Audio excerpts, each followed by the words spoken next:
Damien Perkis, désormais défenseur du côté de l'Espagne et du Betis Séville, international polonais également. En sélection. Vous êtes d'ailleurs actuellement, Damien, en sélection pour affronter l'Afrique du Sud, je crois, vendredi soir. Jérémy Bréchet, c'est un peu votre grand frère footballeur, non?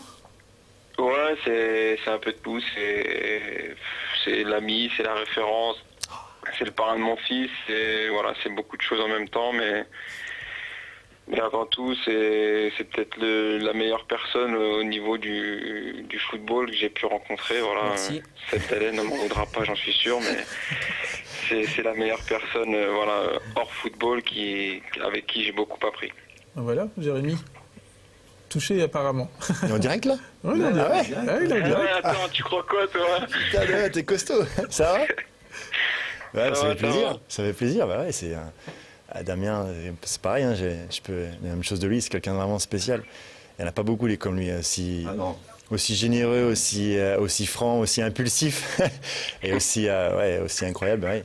Je suis parrain de son fils, donc pour moi c'est plus qu'un ami. Quoi. Et c'était vraiment. D'ailleurs, je crois que j'ai dit récemment que c'était mon meilleur ami dans le football, quoi, ni plus ni moins. Et donc, même à l'extérieur, on restera toujours amis. Et c'est ça que je suis vraiment content du saut qu'il a fait dans un grand club, parce que je pense que c'est quelqu'un qui a une image un petit peu mauvaise image en France, et ça le dessert. Et je comprends pas, moi, certains clubs français qui n'ait pas fait appel à ses services, parce que pour moi c'est un très très bon joueur. Il a vraiment progressé ces dernières années. C'est un très très bon joueur. C'est pas d'ailleurs Damien qui soit allé en sélection, qu'il ait fait un bel Euro, et donc moi je sais qu'il est encore plus loin, et il a encore 6-7 années devant lui, et il fera de grandes choses, j'en suis sûr. Damien, c'est vous qui l'avez encouragé à signer du côté de Troyes? C'est lui qui, grâce à lui, que j'ai signé du côté de Troyes. Je sais pas, je sais que il y a notamment Nordine Boishara qui m'avait appelé pour Jérém, et puis voilà. Après, qu'est-ce que vous voulez mettre des bâtons dans les roues à quelqu'un qui est professionnel, qui aime son métier, et surtout qui est simple dans sa vie malgré son palmarès. Voilà, je pense que c'est quelqu'un qui fait partie de la génération comme l'a été Seb, que j'ai connu à mes débuts, et c'est je pense la meilleure génération humaine que l'on puisse connaître. Donc d'avoir quelqu'un comme ça dans son effectif, c'est important, et quand Nordine m'a demandé, j'ai tout de suite dit, j'ai tout de suite donné mon aval, quoi. Bonsoir Abdou, est-ce que vous êtes avec nous? Ouais, je suis là, bonsoir. Voilà, Fabrice Nsakala est ravi, j'imagine, d'entendre le Presidente, c'est ça? Comment? J'ai pas entendu. Oui, on retrouvait le Presidente, on a retrouvé les petites archives du centre de formation. C'est ça. Voilà. Exactement, c'est moi, je leur manque. Comment ça se passe du côté de Brest déjà? Ah bah écoutez, merci, ça va très bien. Là, écoutez, là je suis en fait en rendez-vous avec des partenaires. En fait, c'est pour ça que j'ai pas eu trop le temps de répondre. Je sais pas si on m'a appelé avant. Donc, Non, pas de souci, c'est pas grave. Fabrice, c'est l'un de vos grands copains là, du centre de formation, la génération 90, c'est ça? C'est clair, tout à fait. Oui, c'est un très grand ami à moi. On a fait beaucoup de choses ensemble. Lui-même il fait, et voilà, aujourd'hui ça me fait plaisir de voir ce qu'il fait et où il est. Et je suis pas du tout étonné, quoi. Justement, ça vous fait quel effet de le voir vous rejoindre en Ligue 1 avec des prestations plutôt encourageantes et très intéressantes? Ah bah écoutez, moi ça me fait énormément plaisir. Maintenant j'ai hâte qu'il me rejoigne dans le club où on souhaite aller plus tard. C'est un objectif qu'on s'est dit.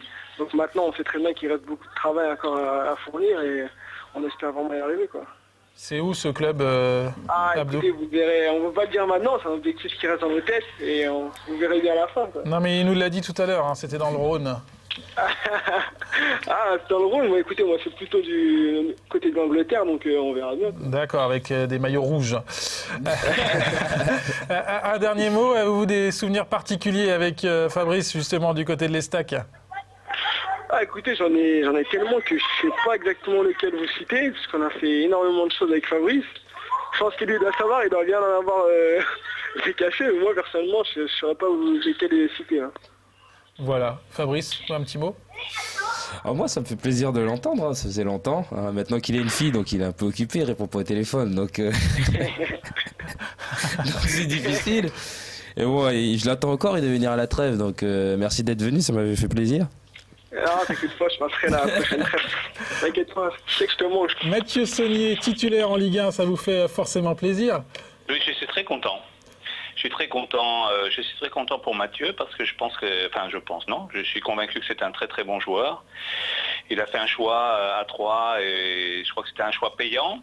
Ça lui a permis de s'aguerrir, de travailler avec un entraîneur de qualité. Je pense que c'était un endroit pour l'avoir connu parce que moi j'ai joué à Metz. Je connais l'endroit, je connais la façon, l'ambiance qu'il peut y avoir dans ce club, dans cette région. C'est quelque chose d'épanouissant et j'espère que Mathieu va montrer toute l'étendue de ses possibilités qui sont grandes et de son talent. Voilà. Mathieu, la formation du côté de Bordeaux avec entre autres Patrick Battiston, c'est des bons souvenirs aujourd'hui encore? Oui, très bon. Bonjour coach. Bonjour Mathieu. Oui, bien sûr, c'est très bon moment passé avec le coach et toute l'équipe au Girondins de Bordeaux. Il y a de très bons formateurs, dont le coach d'ailleurs. Et oui, on travaille bien.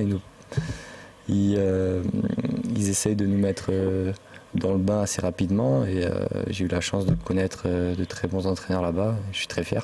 Patrick, vous avez été un défenseur international, 56 sélections, on le rappelle, en équipe de France. Quelle qualité vous décelez du côté de Mathieu?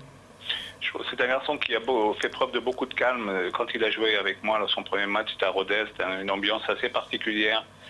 Et je crois que Mathieu en avait 16, pas peine, même pas 17 ans, je pense. Et on voyait que lui sur le terrain, dans son placement, le calme, la maîtrise, des relances propres. J'ai entendu tout à l'heure ces relances qui sont de qualité.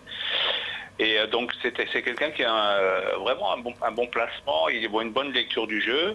Je crois qu'à un moment, ce que je souhaiterais voir peut-être encore plus chez lui, c'est cet impact physique qu'il peut avoir. Alors c'est vrai qu'il a eu quelques blessures ici et ça a un peu freiné peut-être sa progression, bien que là il soit assez performant et même performant dans ce qu'il fait.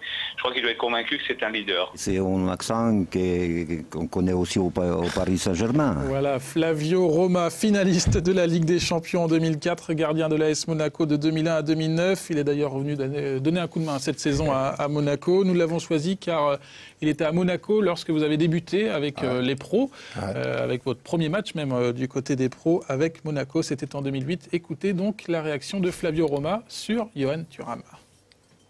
Je me souviens bien, je viens de lui. De temps en temps, il venait avec nous, avec les pros, il s'entraînait et on voyait un jeune plein de qualités, surtout d'envie d'arriver et de réussir. Et après, il a démontré que de toute façon, il avait raison. Non, il est un peu timide, mais c'est un garçon qui tu peux tranquillement passer une bonne séance ensemble. Tu travailles avec lui, tu travailles dur, mais à la fin, tu es bien. Il rigole, c'est pas un mec sérieux qui rigole pas. Je me souviens de ces matchs, surtout de ses prestations, parce qu'arriver, jouer titulaire, il était jeune et tout, c'était pas facile. Mais lui, il était tranquille, il a démontré, il avait aussi derrière une équipe, un staff technique et les autres qui comptaient sur lui, qui n'avaient pas de problème à le voir sur le terrain ou à le voir jouer. Je suis un peu par internet parce que j'étais en Italie 3 ans et je n'ai pas suivi trop la deuxième division l'année dernière. Mais je sais pas comment dire, mais c'est pas par hasard qu'il est là, ce garçon. C'est pas par hasard qu'il est là. Comme je viens de dire, il a démontré ici. Après, il a passé un peu la première saison un peu difficile à Tours, mais je crois qu'à Tours l'année dernière et cette année, il est bien. Je n'arrive pas à dire à qui ressemble, mais c'est un gardien plein de force, courageux et même au pied il est capable. Voilà pour Flavio Roma, une petite réaction? Ça me touche parce que voilà, je pensais pas que c'était lui et c'est quelqu'un, ça a été un exemple pour moi et jusqu'à maintenant d'ailleurs, parce que voilà, c'est un grand professionnel, c'est un grand footballeur. Et je pensais pas qu'il pensait ça de moi. Donc ça fait plaisir. Si je devais choisir quelque chose, je dirais peut-être lors de nos sorties, j'insistais toujours pour prendre le volant. Je sais pas pourquoi. J'insistais toujours pour prendre le volant et j'ai un souvenir ému d'un retour alors qu'on était à Châteauroux tous les deux, d'une belle soirée où on était rentrés avec Street. Et il n'avait pas vu un terre-plein en plein milieu de la route, qui était pourtant très imposant. Et donc, à chaque fois que je revois une AX, hein, c'est de plus en plus rare, mais à chaque fois que je vois une AX sur la route, j'ai un souvenir ému. Un petit rictus. Vous êtes surpris par les performances encore de Benjamin Nivet aujourd'hui en Ligue 1, Alex? Pas trop. Quand je connais son hygiène de vie, j'ai entendu avant Jean-Marc Furlan dire que c'était un grand professionnel, je le confirme. Il sait faire la part des choses. Donc voilà, c'est quelqu'un qui se connaît parfaitement. Il sait évidemment faire la fête, mais voilà. Tout le reste de l'année, il est très très consciencieux, très très très très sérieux. Et puis il a quand même un physique hors norme qui lui permet de continuer à maintenant plus de 37 ans. Avec son 37 ans, c'est sympa. Voilà pour le toujours jeune Benjamin Nivet et son ancien compère de l'Estac, Alex Dujeu. Parmi les nouveautés de l'émission cette saison, le questionnaire de Proust, une série de questions autour du football pour mieux connaître nos invités. C'est simple, il y a juste à répondre du tac au tac. Si vous étiez un entraîneur avec lequel vous aimeriez travailler? Arsène Wenger. Il y a souvent Wenger qui revient. Si vous étiez un ballon d'or? Ronaldo. Ronaldo, le costaud. Voilà. Si vous étiez un stade? Parc des Princes. La Bombonera en Argentine, le stade de Boca Juniors. Voilà, beaucoup d'ambiance. Si vous étiez un entraîneur avec lequel vous aimeriez travailler un jour? Mourinho. Si vous étiez un attaquant qui vous a toujours martyrisé? Aucun. Si vous étiez un championnat étranger? L'Angleterre. Et si vous étiez un ballon d'or? Messi. Un ballon d'or, Zidane. Zinedine Zidane. Si vous étiez un joueur qui évolue ou qui a évolué au Paris Saint-Germain? Rai. Rai. Et si vous étiez un championnat? Un championnat... c'est dur. Hein. Je veux dire Espagne. Dans le championnat anglais. Le championnat anglais avec toujours Fernando Torres. Si vous étiez une compétition à remporter? Je dirais la Coupe du Monde. Ligue des Champions. Si vous étiez un championnat étranger? Angleterre. Si vous étiez un entraîneur avec lequel vous aimeriez travailler? Furlan. Et si vous étiez un club de Ligue 1, à part les Stacks, dans lequel jouer? Lyon. Si vous étiez un milieu de terrain qui vous a toujours fait rêver, qui seriez-vous? Zidane. Zidane, avec l'accent. Si vous étiez un championnat étranger? L'Espagne. Si vous étiez une sélection internationale? L'Espagne. L'Espagne. Si vous étiez un stade? L'Espagne. Sud de Real Madrid. Ouais. Le Santiago Bernabéu. Si vous étiez un ballon d'or? Zidane. Ne bougez pas, dans un instant, à la suite de ce Club Estac spécial Best of.